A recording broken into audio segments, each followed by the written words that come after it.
ठीक है। पृथ्वी का पलायन वेग का मान कितना है? ठीक, 11.2, 12.1 किलोमीटर पर सेकंड, 11.2 मीटर पर सेकंड है, 11.2 किलोमीटर पर सेकंड है, 11.2 किलोमीटर पर आवर है। चार ऑप्शन आप सामने, आपको बताना है मुझे। सो पलायन वेग का मान पूछूं आपसे, मतलब दोस्तों अगर मैं इस पेन को इतनी स्पीड से फेंक दूं कि पेन वापस नहीं आया आपकी पृथ्वी के ऊपर, इसको बोलते हैं पलायन वेग। क्या बोलते हैं? इसको बोलते हैं आपकी एस्केप वेलोसिटी। क्या बोलते हैं इसको? एस्केप वेलोसिटी कहते हैं या फिर पलायन वेग कहते हैं। मतलब कोई अगर वस्तु आपकी इतने वेग से ऊपर जाए कि वो पृथ्वी का जो ग्रेविटेशनल फोर्स है उससे बाहर निकल जाए, तो वस्तु वापस नहीं आएगी। और पलायन वेग का मान कितना होता है? 11.2 किलोमीटर पर सेकंड। सो यूनिट ध्यान रखनी है, ठीक है। यहाँ भी 11.2 है, यहाँ भी 11.2 है, यहाँ भी 11.2 है, यहाँ किलोमीटर, यहाँ किलोमीटर, ठीक है। यहाँ घंटा है, यहाँ सेकंड है ना। तो आपको 11.2 किलोमीटर पर सेकंड पूरा याद करना है ना। 11.2, मैं फिर कह रहा हूँ, ये मत करके आ जाना, ठीक है। ऑप्शन नंबर बी मत करना है। 11.2 किलोमीटर पर सेकंड ठीक आंसर होगा, ये आपको ध्यान रखना है, ठीक है। नोट कीजिएगा, ये आपको ध्यान रखना है ना। आगे बढ़िएगा। भारत के किस राज्य में लोकटक झील आपके लिए स्थित है ना? अरे लोकटक झील पूछो आपसे कैसे हो, मणिपुर के अंदर झील कौन सी लोकटक झील है? और नॉर्थ ईस्ट इंडिया की जो है सबसे बड़ी झील पूछो आपसे कौन सी है? मीठे पानी की सबसे बड़ी झील कौन सी आपके? सो लोकटक झील है। और इसी किनारे से पूछूं आपसे,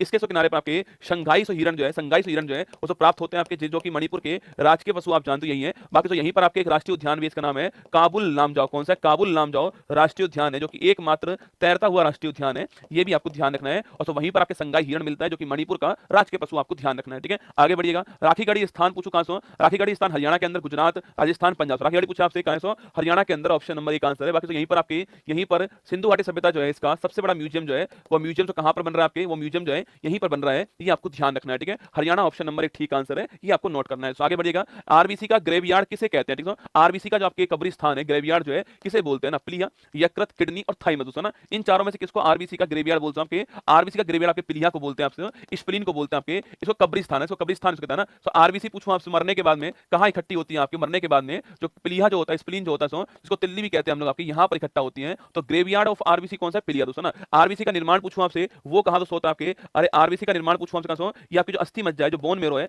जो अस्थि मज्जा बोन मेरो है, यहां पर निर्माण होता है, ये आपको ध्यान रखना है, ठीक है। अस्थि मज्जा या फिर बोन मेरो जो है, यहां निर्माण इसका होता है। और आपके इसका ग्रेवयार्ड पूछूं आपसे कौन सा है? स्प्लीन, प्लीहा, तिल्ली जो है वो इसका ग्रेवयार्ड है, ये आपको ध्यान रखना है, ठीक है। भारतीय राष्ट्रीय कांग्रेस की पहली भारतीय महिला अध्यक्ष कौन? ठीक है। अरे याद कीजिए, भारतीय राष्ट्रीय कांग्रेस की पहली भारतीय महिला अध्यक्ष कौन है? एनी बिसेंट, गांगुली दास आपके, Suchitra Kripalani, option number D Sarojini Naidu. आपको बताना है भारतीय राष्ट्रीय कांग्रेस की पहली महिला अध्यक्ष कौन सा? देखो पहली भारतीय महिला अध्यक्ष पूछूं आपसे तो आपको ये पहली भारतीय, हाँ, विलायत खान सितार, ठीक है। विलायत खान और पंडित रविशंकर साहब छापना सितार वादक है, आपको ध्यान रखना है, ठीक है। देखो अगर पूछे आपसे पहली भारतीय तो महिला अध्यक्ष, कई लोग इसको केवल आना पढ़ेंगे महिला अध्यक्ष पढ़ेंगे और ऑप्शन नंबर एक टिक कर देंगे, ये तो गलत हो जाएगा, ठीक है। भारतीय महिला अध्यक्ष पूछो कौन आपके? वो ऑप्शन नंबर डी तो आंसर होगा हमारी नायडू जी जो है हमारे भारतीय महिला अध्यक्ष बनती है पहली, आपको ध्यान रखना, ठीक है। माना कि दोस्तों पूछे आपसे सवाल आपके कि कांग्रेस की पहली महिला अध्यक्ष कौन सी है, तो कांग्रेस की पहली महिला अध्यक्ष जो है वो एनी बेसेंट, ठीक है। बाकी पहली भारतीय महिला अध्यक्ष पूछे आपसे नायडू जी साहब, आपके 1925 कानपुर अधिवेशन जो है इसकी अध्यक्ष रही थी, आपको ध्यान रखना है, ठीक है। तो ऑप्शन नंबर डी करेक्ट होगा ना। कांग्रेस के किस अधिवेशन की अध्यक्षता सुभाष चंद्र बोस ने की दोस्तों ना? या कराची, हरिपुरा, बेलगाम, कलकत्ता।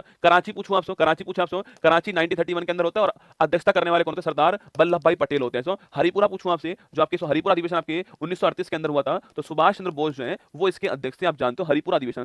और बेलगाम पूछूं आपसे, बेलगाम 1924 से होता है और इसके अध्यक्ष कौन होते हैं? महात्मा गांधी इसके एकमात्र बार अध्यक्ष बनते हैं, आपको याद होगा 1924 बेलगाम दोस्तों अधिवेशन ना। और कलकत्ता पूछूं आपसे, यहां पर दोस्तों बहुत सारे अधिवेशन हुए हैं यहां पर, ठीक है। तो आंसर हो गया ऑप्शन नंबर बी हरिपुरा ठीक आंसर है, ये आपको ध्यान रखना है, ये आपको नोट करना है दोस्तों ना। ज्योति तीव्रता का मात्रक पूछूं आपसे कौन सा है? तो ज्योति तीव्रता किसका मात्रक पूछे आपसे? इसका मात्रक कैंडल होता है, ऑप्शन आपके कैंडला इसका मात्रक है, ये आपको ध्यान रखना है। रेडियन पूछूं आपसे, अच्छा रेडियन पूछे आपसे किसका है? ये सवाल आपके लिए, रेडियन किसका है बताओ कमेंट बॉक्स में। एम्पियर पूछूं आपसे, धारा का एम्पियर हो गया, आपको छापना, ठीक, धारा जो है उसका एम्पियर हो गया। मोल पूछे आपसे, पदार्थ की मात्रा जो है इसका मोल, ठीक है। तो पदार्थ की मात्रा का मोल हो गया आपके, धारा का एम्पियर हो गया और कैंडला आपके इसका हो चुका है। रेडियन का सवाल पूछूं आपसे, रेडियन किसका? ये सवाल आपके लिए छोड़ दिया है, रेडियन किसका यूनिट है? मात्रक है, ठीक है। फ्रांसीसी क्रांति के दौरान बास्टिल दुर्ग का पतन किस तिथि को दोस्तों होता है? आपके 5 मई को 1789 में होता है। देखो पहली बात तो चारों में क्या लिखा हुआ? चारों में आपके 1789 लिखा हुआ है, तो मतलब फ्रांस की क्रांति किस वर्ष में होती है? 1789 में होती है, आपको ध्यान रखना है, ठीक है। अगला सवाल दोस्तों यहाँ पर है कि वो तारीख कौन सी, तारीख कौन सी जिस तारीख को आपके जो बास्टिल दुर्ग था उसका पतन दोस्तों होता है 14 जुलाई से, याद करो।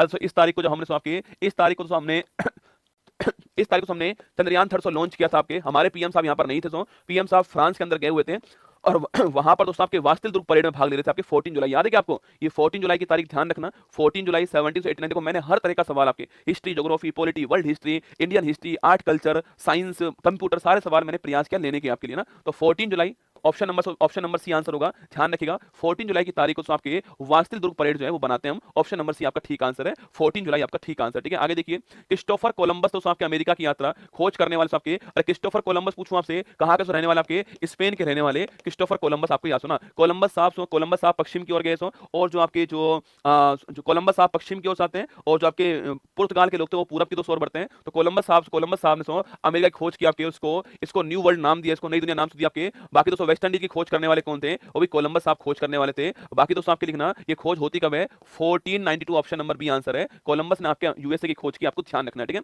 वहीं दोस्तों आपके वास्को डी गामा पूछूं आपसे, वास्को डी गामा कब पहुंचता है भारत के अंदर, आपके वो 1498 में पहुंचता है और पुर्तगाल से आता है, ये भी आपको ध्यान रखना है। ठीक है, तो कोलंबस ऑप्शन नंबर बी छापना ठीक दोस्तों आंसर है। बाकी न्यू वर्ल्ड इसने यूएसए को कहा था आपके, और वेस्ट इंडीज की खोज करने वाला कोलंबस था। स्पेन जो है यहाँ से, स्पेन से निकला कोलंबस। ठीक है, भारत के संविधान का अनुच्छेद 338 ए जो है इसका संबंध किससे, देखो 338 पूछूं आपसे, 338 आर्टिकल कौन सा है, National Commission for schedule caste. ठीक है, इसी में दोस्तों आपके नया आर्टिकल आता है 338 ए, वो किसका हो गया है, वो हो गया national Commission for Scheduled tribe. ठीक है, और संविधान संशोधन पूछूं आपसे 89वां संविधान संशोधन 2003 भी आपको ध्यान रखना है। ठीक है, तो ये option number B correct answer हो गया है, National Commission for Scheduled Tribe जो ठीक आंसर है, ये आपको 338 ए में मिल जाएगा ना। भारतीय संविधान द्वारा शपथ ग्रहण का प्रावधान संविधान किस आर्टिकल में। ठीक है, तो राष्ट्रपति का शपथ ग्रहण पूछूं आपसे कौन से आर्टिकल, देखो शपथ दोस्तों ग्रहण के लिए आपके अनुसूची नंबर 3 है, पर वहां पर आपके राष्ट्रपति, उपराष्ट्रपति और राज्यपाल इनकी जो शपथ है इसका उल्लेख नहीं है, ये आपको ध्यान रखना है। ठीक है, अब सवाल पूछ रहा है राष्ट्रपति का शपथ पूछूं आपसे कहां दोस्तों, आपके आर्टिकल कौन सा है, आर्टिकल नंबर 60 छापना।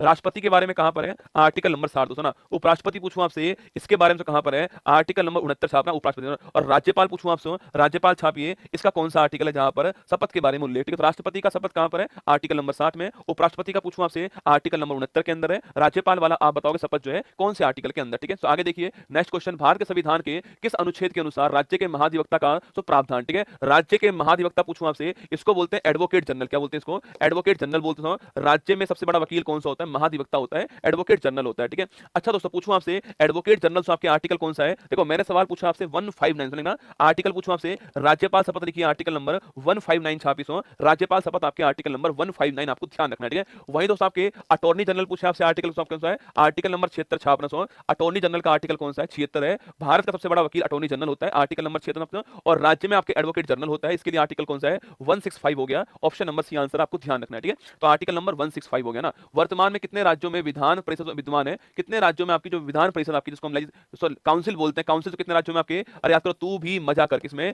तू भी मजा कर छापना। तो यहाँ पर आपके बाई कैमरल सिस्टम आपके तेलंगाना, उत्तर प्रदेश, बिहार, महाराष्ट्र, आंध्र प्रदेश और कर्नाटक। ठीक है, तो 1 2 3 4 5 लिखना, तेलंगाना, उत्तर प्रदेश, बिहार, महाराष्ट्र, आंध्र प्रदेश, कर्नाटक आपके, ये आपके 3 और 3 6 दोस्तों, आपके 3 और 3 6 राज्यों के अंदर बाई कैमरल सिस्टम है, विधानसभा भी है और विधान परिषद भी है। ठीक है, आगे बढ़िएगा नेक्स्ट क्वेश्चन आपके सामने, भारत के संविधान की प्रस्तावना में दोस्तों अब तक कितनी बार संशोधन हो चुका है, अब तक दोस्तों एक बार ही हुआ है। याद करो बेटा कब हुआ, आपके 42वां संविधान संशोधन 1976 पूछूं आपसे, इसके द्वारा हुआ था आपके। और समाजवाद, पंथ निरपेक्षता और अखंडता है इसको जोड़ा गया था, आपको याद होगा। ठीक है, इन्हें जोड़ा गया था, ये नोट कर लेना आपके।